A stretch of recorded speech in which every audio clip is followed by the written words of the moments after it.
এই পৃথিবীটারে যদি 500 বার বিক্রি করেন, যে টাকা পাবেন ওই টাকা দিয়ে জান্নাতের একটা চেয়ার কিনা যাবে?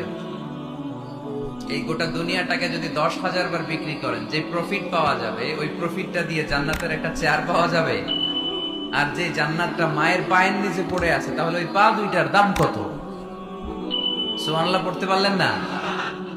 এজন্য মায়ের মর্যাদা 3 বার, মা মা মা, তারপর বাবা।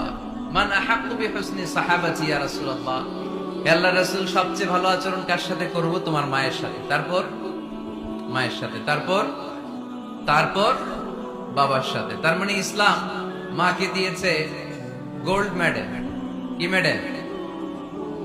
তারপর মাকে দিয়েছে সিলভারের মেডেল, ঠিক কিনা? এরপর ইসলাম মাকে দিয়েছে ব্রোঞ্জ মেডেল, আর বাবাকে দিয়েছে সান্ত্বনা পুরস্কার। 3 বার যদি মা হয়, মানে মা মা